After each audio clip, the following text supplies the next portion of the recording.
Fly with You Fairies. Do any of you remember the Tinkerbell DS games? There are 3 of them, and each correspond with the first 3 Tinkerbell movies, and I know a lot of people that played at least one of them. I personally have all 3, and I have played each of them so many times, and in this video, I'm going to compare each of them. I'm going to analyze each game in 8 categories: story, fairy/outfits, location/music, fairy friends, mini-games, ingredients, connectivity with Pixel Online back when it was open, and misc stuff. At the end of the video, I'll tell you my personal favorite game. Remember that the opinions I share in this video are subjective, and you may view your gaming experiences differently. So, let's get started. The first game doesn't really have a set story unlike the other 2 games. It's basically an ongoing game just like Animal Crossing. The main objective of this game is to give the ministers items to help change the seasons. What I find to be really fun when helping change the seasons is receiving the rewards. You can earn 2 different versions of each minister's costume, as well as rewards from Queen Clarion. A lot of the time the season changing is easy, but there are some times where it's ridiculously hard and takes a while to get the items you need. This game is also about befriending your fellow fairies. Like Animal Crossing, you're expected to play the game frequently so friendships won't decrease. It's very easy to fill up the friendship years in this game. Working on certain items and befriending the fairies can be a fun goal to set. However, after playing this game for a season, like a real season, not an in-game season or so, playing about 2 to 5 days each week, I personally got bored and felt like I've accomplished enough. But that's just how I play the game, and some might want to work to change hundreds of seasons, therefore they'll play the game longer. But I stopped after 1 actual season. But I was kind of upset that I was unable to play for an entire year because there are some events which I'll get to later. Overall, I like the freedom element in the story, even though it only had a short lifespan for me, but for others the game can have a long. Meanwhile, the second game actually has 2 modes, story mode and fairy mode. Story mode is cool because you get to play as Tinkerbell and go through the actual movie storyline of Tinkerbell and the Lost Treasure. It was a really cool idea, however, it's easy and takes a very short time to complete. Now, when I played this mode as an 8-year-old, I had some trouble with story mode. I'm guessing all the games provide more of a challenge for younger kids because that's the age the games are designed for. Though very short, I love the idea behind story mode, it just could be more. The second mode is fairy mode.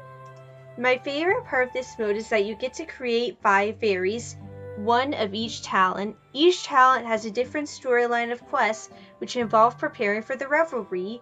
I personally love the quest. I prefer fairy mode over story mode simply because it's longer.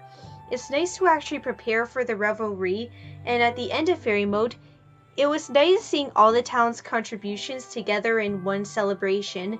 I also like the variety of talent-related tasks.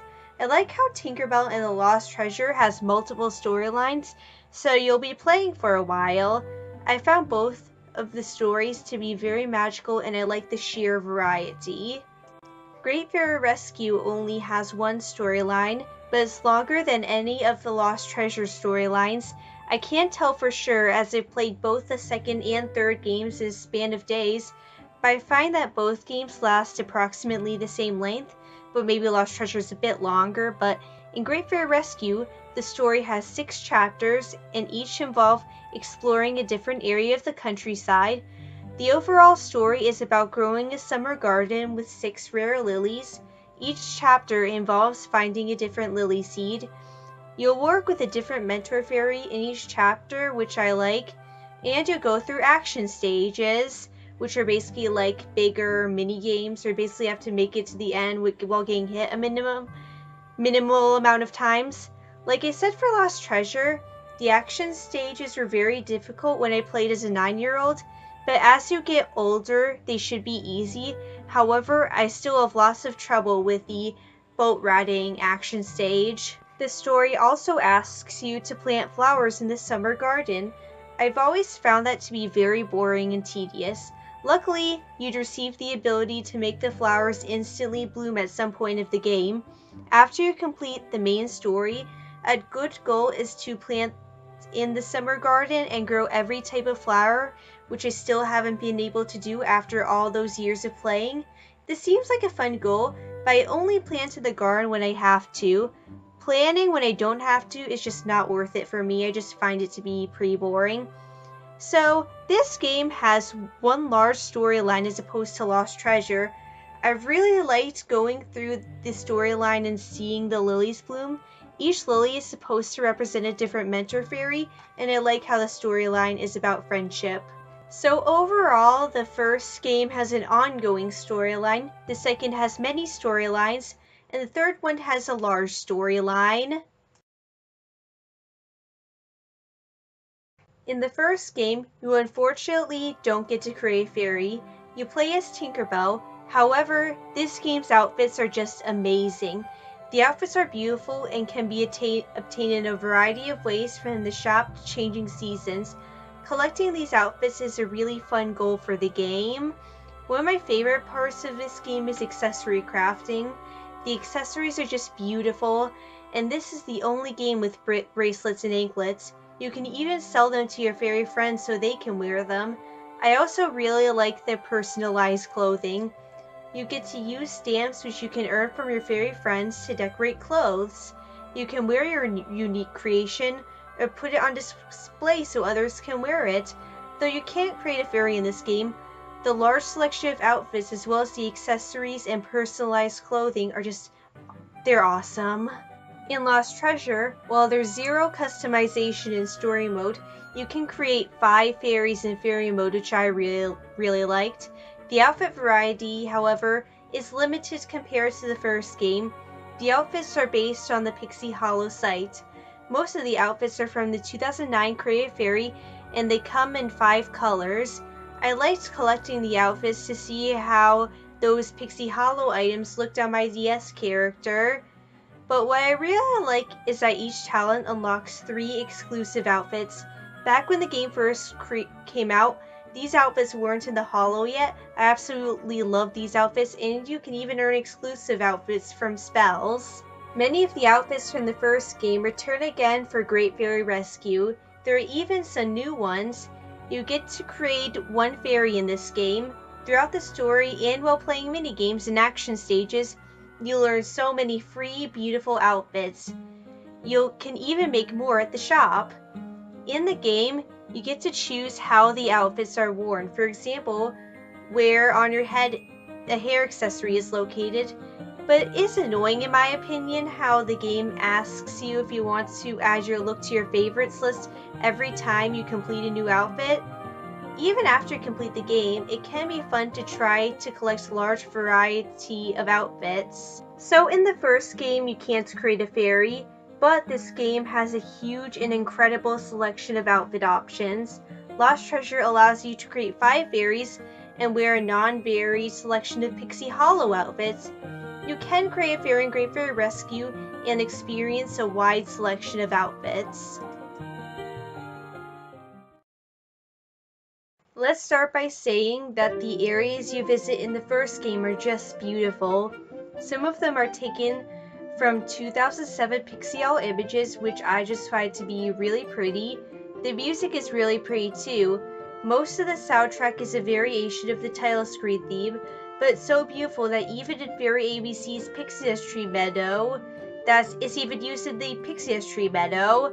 So the locations and music are just beautiful in this game. The second game also has very beautiful locations. A few of them were removed, but most from the first game remained.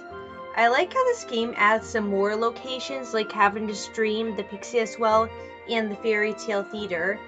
I like the addition of these extra locations. It's also cool to explore Neverland in story mode, which is also lovely. Though the music, in my opinion, isn't as memorable as the other games, it's still very enjoyable and suits the locations they're added in. What's cool about the third game is that instead of exploring Pixie Hollow, you get to explore Fairy Camp. It's nice to explore the locations we didn't get to see in the movie, but there isn't really too much variety. There is a decent amount of variety though, and locations like the Dark Forest stand out. Despite the lack of variety, the game has lots of areas within Fairy Camp and the countryside to explore, and you don't really get that anywhere else. I also really like the music in this game. Overall, the locations are just beautiful in all three games, and the first and third games have memorable music, though the music's still solid in the second one. The first game has beautiful nostalgic images, the second with new locations like Cavendish Stream and some of the areas outside of Pixie Hollow, and you get to explore a whole new but not varied area in the third. The first game doesn't have that many characters compared to the other two, but unlike the other games, you actually get to befriend the other fairies. Similar to Animal Crossing, you'd befriend them by doing favors, talking to them, and giving gifts. Different fairies would give different favors. For example, Luminaria may ask you to find her lost fireflies. Also, each fairy has their own favorite and least favorite item, which they mention in conversation, so that will help you with gifts and such. It's also really cool that most fairies can do different favors for you based on your talent. For example, Dewberry can grow fruit for you, and Quana can make snowflakes out of snow grains. And a great reason to befriend fairies is because better fairies give better gifts, such as special accessory recipes, stamps, and each fairy has a unique spell to put in the spell book. Different fairies of different talents give different gifts, and try to befriend the Queen and the Ministers as they tend to give the best gifts. Though this game doesn't have many characters, there are some characters that don't appear in any other games, like Quana. The second game has way more characters than the first. Some you won't interact with that much, while others you'll interact with a lot more. I like the sheer amount of characters in this game, and there's about 3 maximum per talent. Though you can't actually befriend those characters, you'll still work with them a lot during the storyline, especially in fairy mode. You get to spend a decent amount of time with almost all of them. The third game has about as many characters as there were in Lost Treasure, but doesn't have all the characters from Lost Treasure. A few of the characters from the first game return actually, although you don't really interact with all these characters that much. In the story, you'll spend most of your time interacting with the movie characters. Unfortunately, this game doesn't add any new characters other than Lizzie, although it's still nice to be a fairy talking to a human though. So the first game has fewer characters that you actually get to befriend them. The second game has a lot of characters which you'll interact with a lot. And for the third game, there are also a lot of characters, no new ones, but there are a lot of characters, but you'll mainly interact with the movie characters in that one. The first installment is very limited when it comes to minigames. You play a minigame that relates to each talent by talking to a certain fairy. The reason to play these games is to gain certain items. However, a lot of the time, it can take a while to get the item you need, and playing each minigame multiple times can be tiring. However, I personally enjoy the racing game. Though the selection is very limited, I like the idea of the item repairing minigames, as it's made to be like actually repairing an item which you'd eventually deliver to the owner by a certain deadline. Lost Treasure has a lot more minigames. There are some minigames in story mode that connect to the actual movie, but they're way too easy. The fairy mode minigames are a lot more challenging and fun in my opinion. For almost all the games, I don't dread playing them or get bored while playing. These games are also more enjoyable to replay compared to the first one, so yeah, fairy mode minigames and Lost Treasure are really enjoyable in my opinion. Great Fairy Rescue also has a lot of minigames, though I personally prefer the selection in Lost Treasure. I find it interesting that if the minigame doesn't match your talent, a fairy from that talent says, "Hey, let me take care of it," but you still have to play the minigame even though another fairy said, "Hey, you need to be a garden fairy to do this task or something." Yeah, it sort of bugs me a bit, but not too much. Though not as fun as the second, there are a few minigames I particularly enjoy, such as the cookie making one. So I personally find Lost Treasure to have the best minigame selection, but all 3 installments have at least one really fun game you'll enjoy playing again and again, although the minigame section is really just my opinion, but yeah, the first game is a bit limited on minigames, but yeah, all the games have pretty fun minigames. There are tons of hidden ingredients to collect in the first game, and just like in Pixie Hollow, some are more common in certain meadows. Different fairies would also give you different items, and you can earn certain items from certain minigames. For example, you'd earn thread from the Silkworm minigame. Some ingredients like leaves and petals can be seen falling down the trees in a certain meadow, and you'd use these ingredients while making outfits and changing the seasons. And some fairies may ask for ingredients, and they'll accept ingredients as gifts. However, the ingredients aren't the main currency. The main currency is fairy medals, which can be obtained by completing years, which are basically 4 seasons. You can get them from good friends, and from the secret passage games. Fairy medals are mainly used to buy clothing and other ingredients in the shop, and you could earn fairy darts too based on what you've accomplished the day before, and you could also earn materials on the dart wheel. And another thing I like to mention about this game is how pretty the ingredients look in the menu. The ingredient menu looks really pretty in this game compared to the other games.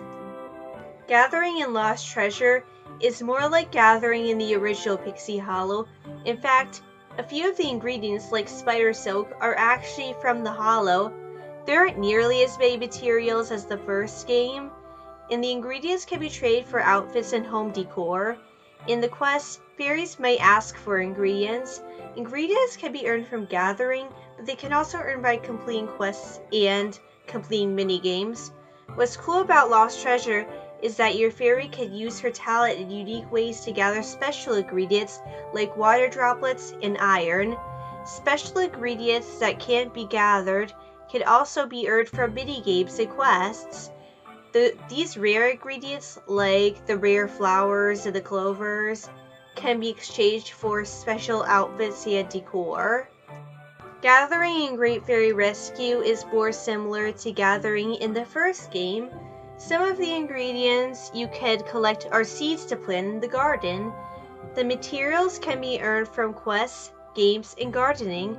I like how some meadows have unique methods of gathering a certain ingredient. For example, in one location you could tap part of a tree to make the leaves fall, and in another location you could grab a twig to collect spider silk. This game has a large variety of ingredients as in the first game, but it doesn't matter too much as these beautiful ingredient pictures aren't in the menu anymore, and ingredients are mainly to be spent on clothing. So the ingredient system is somewhat similar in all 3 games. It does have differences in each game, and it's kind of different in Lost Treasure with the gathering method being different, more like Pixie Hollow. In the first game, ingredients aren't really used as currency. The fairy medals are used as currency. The first game was very limited when it comes to Pixie Hollow connectivity, probably because the game was so new at the time. The only connection the game had with Pixie Hollow is that the balloon wagon would sometimes bring you codes that can be used in Pixie Hollow, but those codes can be found in toys or even online. On the contrary, Lost Treasure was made for Pixie Hollow connection. After your fairy completes the quest and collects all the desired outfits, the adventure is still far from over. If you have an open spot in your game, then you can transfer your fairy to Pixie Hollow. She'll even have the outfits you collected. What was cool is that the rare flower outfits in that game weren't yet in the online world at the time, so if you transfer your fairy to Pixie Hollow, you'd get a rare outfit. DS fairies would also get an exclusive quest, which would give you the Intrepid Traveler badge, which is seen here. That was such a cool feature and a way to experience with your DS fairy and have more fun with it. But if those with no fairy slots, like those with no empty fairy slots in Pixie Hollow, weren't able to take advantage of this feature. I feel like Great Fairy Rescue was more open to players with full fairy slots, like fairies who couldn't create another one. Rather than transferring your DS fairy to Pixie Hollow, you can transfer your Pixie Hollow fairy to the DS. The advantage of doing that is getting an exclusive outfit for your DS fairy to wear, and of course the outfits in this game are just beautiful. You could also use that game to get ingredients for your online fairy, but one feature a lot of fairies use, which is in the picture right here, is the ability to send a postcard to your fairy friends. So I find that Pixie Hollow Connection has improved as the games got released and stuff, although Great Fairy Rescue doesn't allow transferring your DS fairy to Pixie Hollow, but yet that stuff, unlike all the other stuff in this video, is not really necessary as Pixie Hollow was closed. I just wanted to compare the games and such. Like I said before, the first game is similar to Animal Crossing, so it corresponds with the DS clock and calendar. That means there's an actual day and night cycle. I especially think the night is pretty. Also, there are periodic events. I was unable to experience all of them, but they're all pretty similar and involve collecting free items.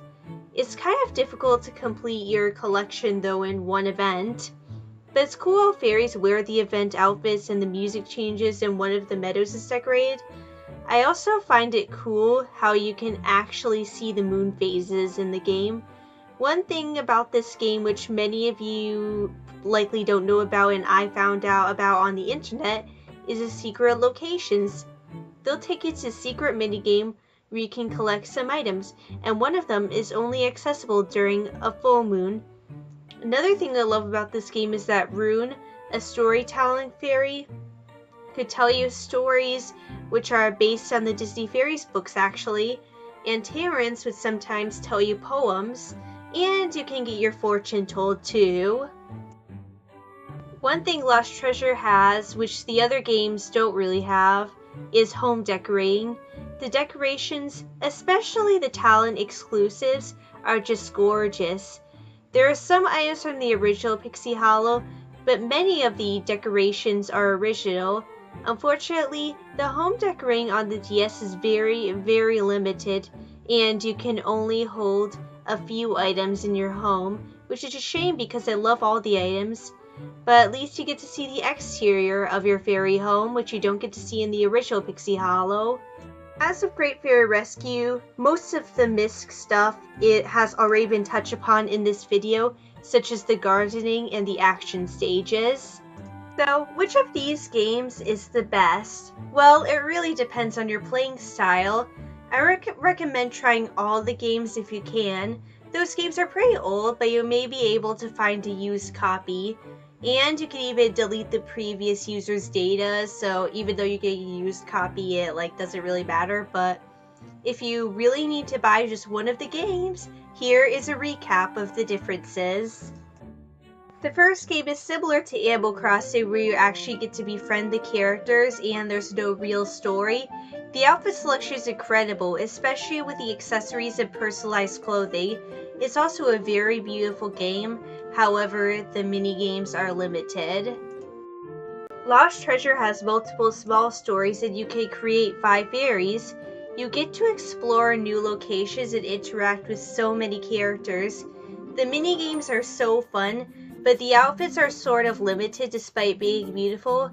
The game also has home decorating, but it's very limited, which is kind of a shame. Great Fairy Rescue has one large storyline, and it allows you to explore the fairy camp. You mainly interact with movie characters and go through a story which involves action stages and gardening, though I find the gardening to be very boring. The game also has so many beautiful outfits to collect. So, which DS game is my favorite? Well, it's going to have to be Tinkerbell and the Lost Treasure. Okay, part of the reason may just be nostalgia as it was the first Tinkerbell DS game I played. I literally played it on Christmas morning and had such a great time. But I personally really enjoy the multiple storylines and being able to create 5 fairies. I love the locations, minigames, and the variety of characters. I also like how it introduced those cool exclusive items, and I think the home decorations are really pretty and should have been added to the original Pixie Hollow. But that's just my opinion. I love all the DS games and I still play them. Do you have any of the Tinkerbell DS games? Which was your favorite? Sorry the video isn't the best, but yeah, I hope this video is at least enjoyable for you to watch, and yeah, fly with you later!